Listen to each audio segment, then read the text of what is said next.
अस्सलामुअलैकुम। टेलीस्कूल के इस एजुकेशन प्रोग्राम में खुशामदीद। ये प्रोग्राम टीवी पर हुकूमत पाकिस्तान और सबक फाउंडेशन की शिराकत से पेश किया जा रहा है। इसके लेसन्स पाकिस्तान के तमाम तालीमी बोर्ड बशमूल कैम्ब्रिज के सिलेबस के मुताबिक तैयार किए गए हैं, जिसमें एजुकेशन कंटेंट सबक फाउंडेशन प्रोवाइड कर रही है। सबक फाउंडेशन की वेबसाइट सबक.pk पर केजी से 12वीं जमात तक वीडियोस और प्रैक्टिस टेस्ट बिल्कुल मुफ्त दस्तियाब हैं। फिज़िक्स लेसन में आज हम variation of G with altitude के टॉपिक को डिस्कस करेंगे, जो कि federal board, Punjab, KPK, Cambridge की class 9th chapter number 5 gravitation में मौजूद है, और यही टॉपिक बलूचिस्तान और सिंध की 9th क्लास में भी मौजूद है। इन वीडियोस को सुनने के बाद, देखने के बाद, आपको value of G decreases with altitude from the surface of earth को एक्सप्लेन करना अच्छे तरीके से आ जाना चाहिए। आज के फिज़िक्स के लेसन और इससे मुंसलिक वीडियोस को घर बैठे देखने के लिए आप सबक.pk की वेबसाइट पर जा सकते हैं। यहाँ पर तमाम बोर्ड्स की 9वीं से 12वीं जमात तक फ़िज़िक्स के सारे टॉपिक्स पर वीडियोस और प्रैक्टिस टेस्ट बिल्कुल मुफ्त मौजूद हैं। इनके ज़रिए आप अपने कंसेप्ट को पुख्ता करके इम्तिहानात में शानदार नंबर हासिल कर सकते हैं। स्टूडेंट्स, आज हम समझेंगे कि जो हमारे पास ग्रेविटेशनल एक्सलेरेशन होता है, जिसे हम स्मॉल जी से ज़ाहिर करते हैं, इसकी जो वैल्यू है उस पर एक बुलंदी पर जाने से, यानी ज़मीन से ऊपर जाने से क्यों कमी आती है, या हम ये कहते हैं कि जब हम ज़मीन की तरफ जाते हैं, उसके सेंटर की तरफ जाते हैं, तो इसमें क्यों कमी आती है। अब हम इसके रीज़न्स देखते हैं। नहीं, सबसे पहले तो हम बात करते हैं कि जैसे हम अपने चांद ही को देख लें कि ये जो है ज़मीन की, यानी हम ये देखते हैं कि ज़मीन के गिर्द रिवॉल्व कर रहा है। ठीक है, अब ये क्यों रिवॉल्व कर रहा है? जब हमने इसके इन सवालात के जवाब ढूंढे तो हमें पता चला कि ज़मीन इस पे एक फोर्स लगा रही है, जिसे हम सेंट्रीपिटल फोर्स कहते हैं,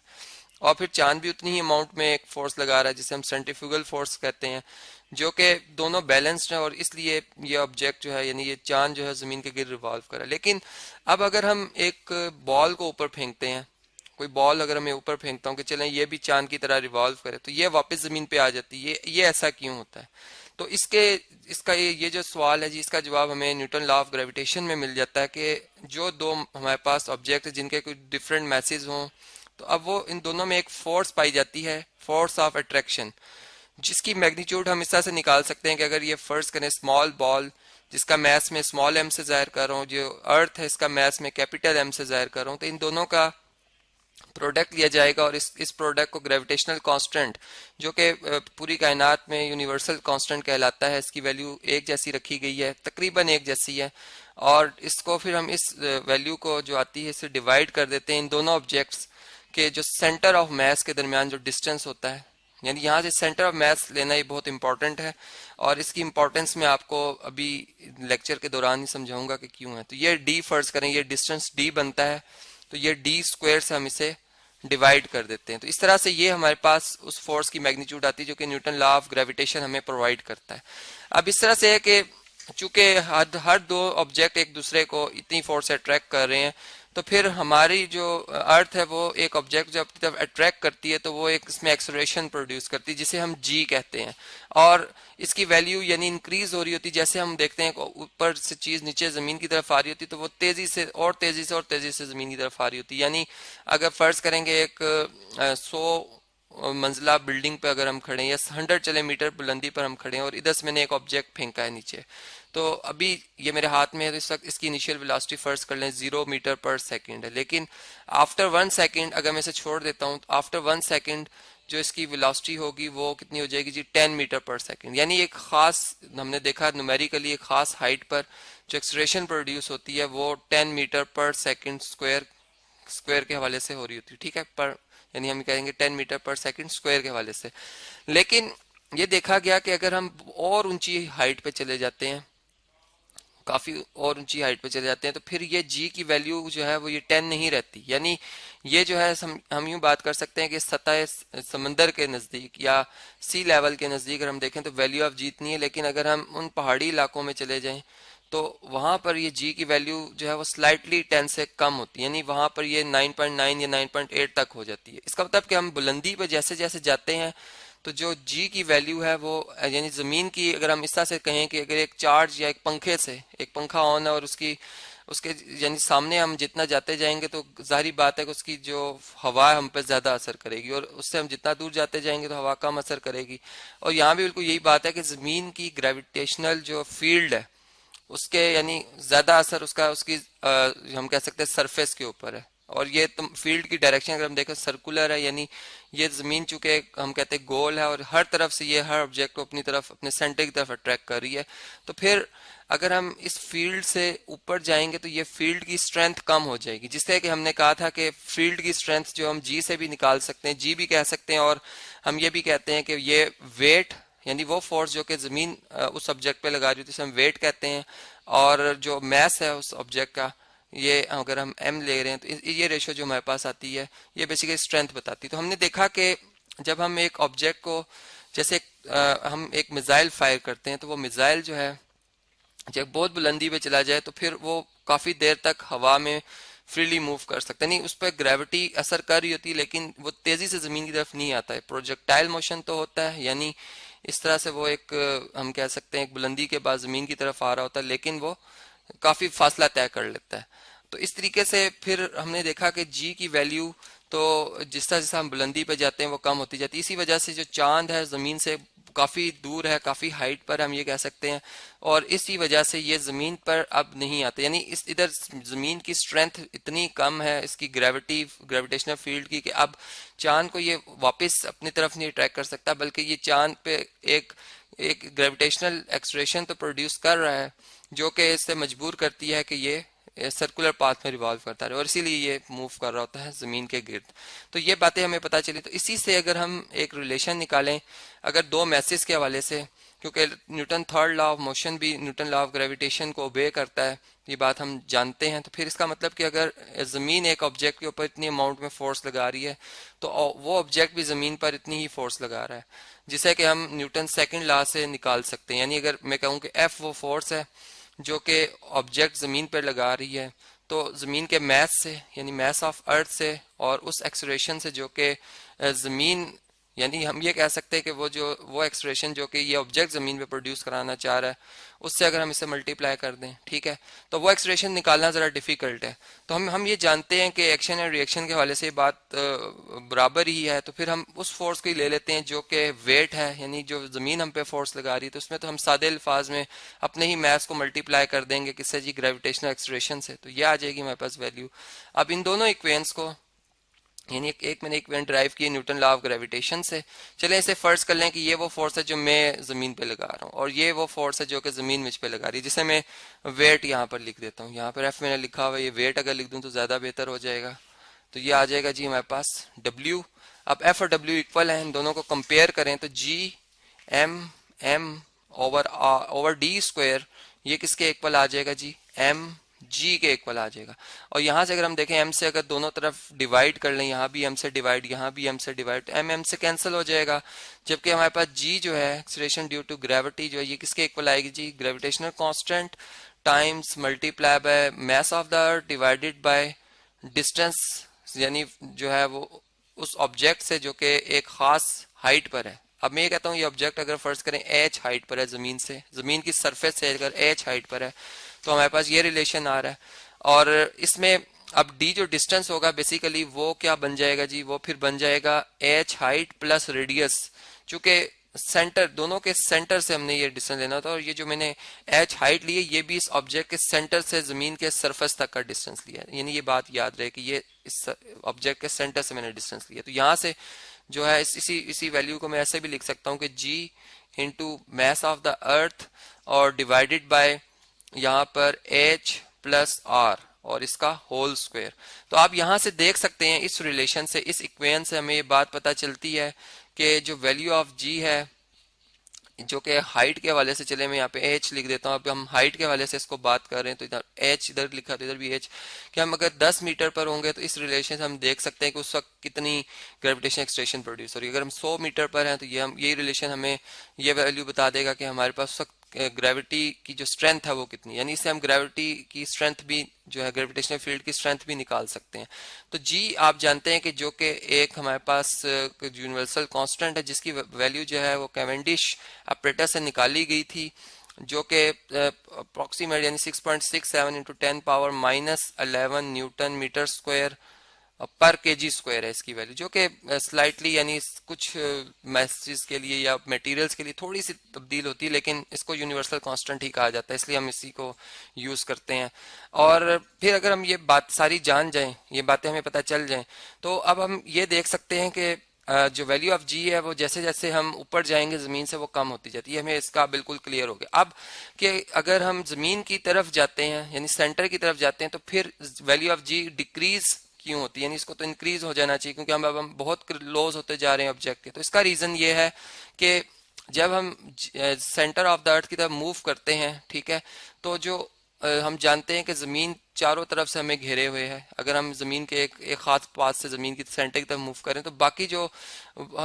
उसका पार्ट बनता है उसका जो सेंटर ऑफ मैस है वो हमें अपनी तरफ अट्रैक्ट करेगा ऑल डायरेक्शन से। यानी एक वक्त ऐसा है कि जब हम सेंटर पे पहुंचेंगे तो ऑल डायरेक्शन से हमें एक जैसी फोर्स लग रही होगी और हम पर जो नेट फोर्स का इफेक्ट होगा वो जीरो बन जाएगा। यानी हम बिल्कुल उधर जो एक्सलेरेशन प्रोड्यूस होगी, फोर्स नहीं है तो एक्सलेरेशन नहीं है, तो इसलिए हम ये कहेंगे कि वहां पर हमारे पास जो ग्रेविटेशनल एक्सलेरेशन है वो सेंटर पे क्या होती है G, 0 metre per second square होती है।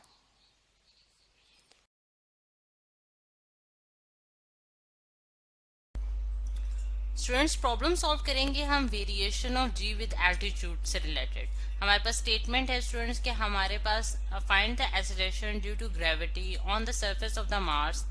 The mass of the Mars is 6.42 into 10 के पास 23 kg and its radius is 3370 kilometre.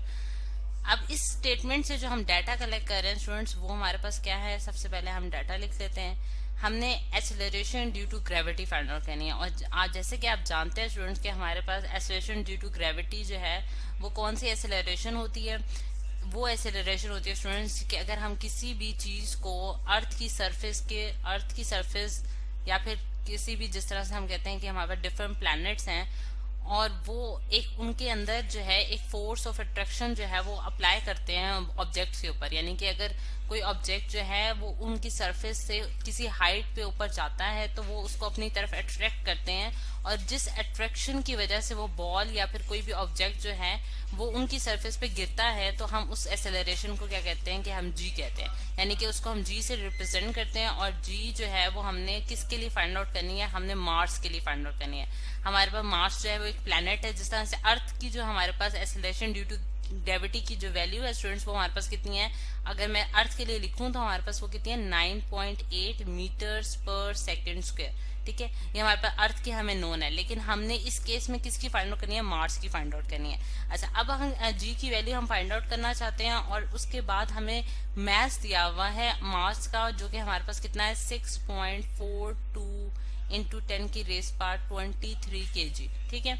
ये हमें केजीज में हमें उसका मैस गिवन है और हमें उसका रेडियस भी गिवन है जिसे मैं आर से रिप्रेजेंट कर रही हूँ। और रेडियस हमारे पास क्या होता है स्टूडेंट, सेंटर से जो सरकमफ्रेंस तक का जो डिस्टेंस होता है वो हमारे पास रेडियस कहलाता है। हम क्योंकि मार्स को जो है वो हम बिल्कुल एक सर्कुलर बॉडी जो है वो कंसिडर करते हैं, हम जितने भी प्लैनेट्स हैं तो उसका जो रेडियस होगा यानी कि सेंटर से उसकी सरफेस तक का जो डिस्टेंस होगा वो हमारे पास रेडियस कहलाएगा और वो हमारे पास कितना है 3370 किलोमीटर। अच्छा, अब ये तो स्टूडेंट्स हमारे पास स्टेटमेंट कंप्लीट हो गया। अब अगर हम देखते हैं स्टूडेंट्स कि हमारे पास हम इस चीज को जो है वो किस तरह से ड्रॉ कर सकते हैं, किस तरह से इस चीज को इमेजिन कर सकते हैं। अब उसके लिए यहाँ मैं रेस करके दोबारा से एक फिगर ड्रॉ करती हूँ ताकि हम इस कॉन्सेप्ट को बेहतर तरीके से समझ सकें। अब आप देखें कि अगर सबसे पहले हम एक मार्स की जो एक सरफेस है वो ड्रॉ कर लेते हैं। ये हमारे पास स्टूडेंट्स एक मार्स है जो कि मैंने एक बॉल की शक्ल से बना दिया है। ठीक है, ये हमारे पास एक मार्स है जो कि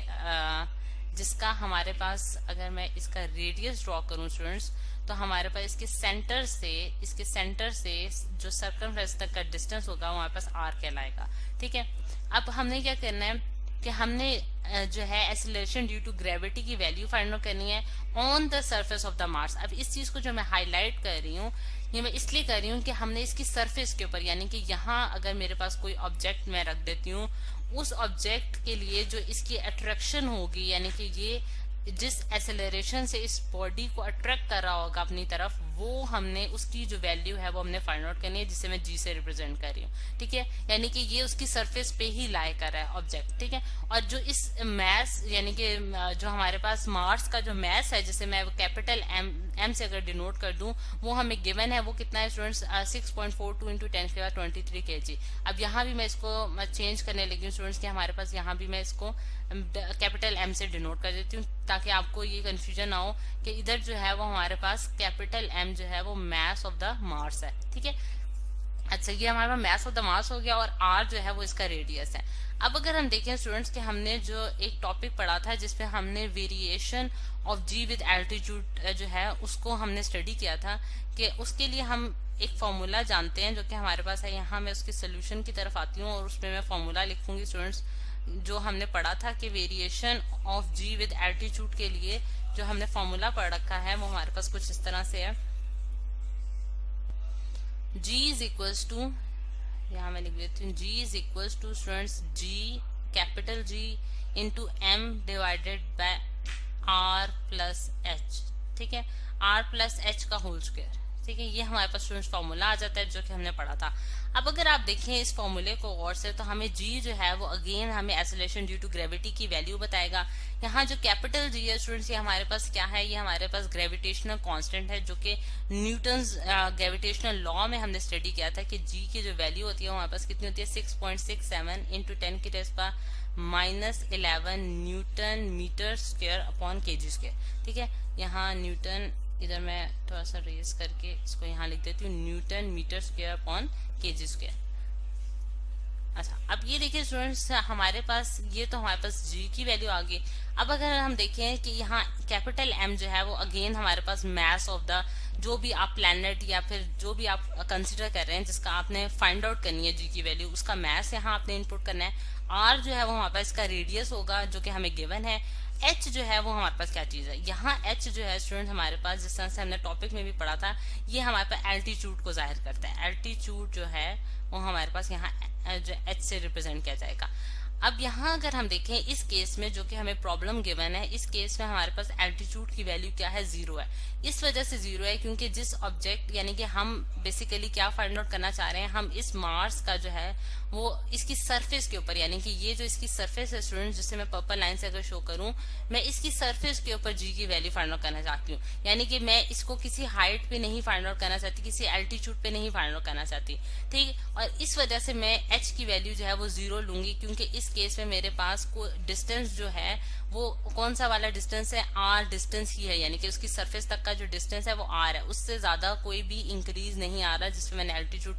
जिस एल्टीट्यूड में उसे फाइंड आउट करना चाहती हूँ। तो यहाँ मैं H की वैल्यू जो लिखने लगी हूँ students, H is equal to मैं यहाँ 0 लिख दूंगी, ठीक है, क्योंकि मेरे पास यहाँ कोई एल्टीट्यूड नहीं है जिस पे मैं वैल्यू फाइंड आउट करना चाहती हूँ। अच्छा, अब अगर हम देखें स्टूडेंट्स कि यहाँ ये वाला हमारा प्रॉब्लम जो है ये इस तरह से अब सॉल्व किया जा सकता है, और हम अब क्या करेंगे, इसमें वैल्यूज इनपुट करेंगे अपने फॉर्मूला के अंदर। अब G जो है यहाँ अगर मैं यहाँ मैं इसकी वैल्यूज पुट करने जा रही हूँ, G की जगह कैपिटल G की जगह मैं अब उसकी वैल्यू पुट करती हूँ 6.67 इंटू 10⁻11 और मल्टीप्लाई बाय M जो है उसकी वैल्यू हमारे पास कितनी है स्टूडेंट्स, 6.42 इंटू 10⁻23 और डिवाइडेड बाय हमारे पास क्या होगा स्टूडेंट्स, R प्लस H, और R जो है वो इस केस में क्या है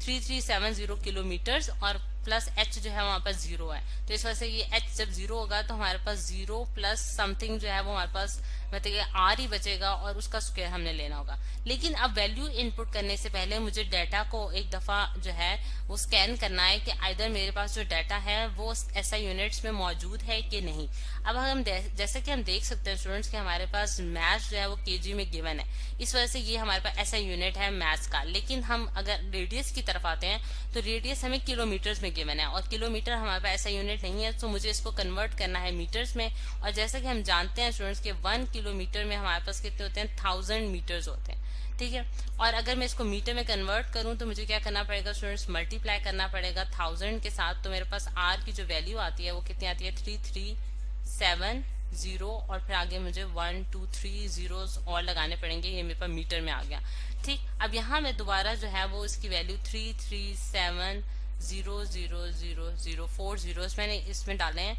और प्लस 0 यानी कि जो मेरे पास h की वैल्यू है वो क्या है 0 है और इस पूरे का मुझे होल स्क्वायर करना है। ठीक है स्टूडेंट्स, हमारे पास वैल्यू जो है एक्सेलरेशन ड्यू टू ग्रेविटी की on the surface of the Mars.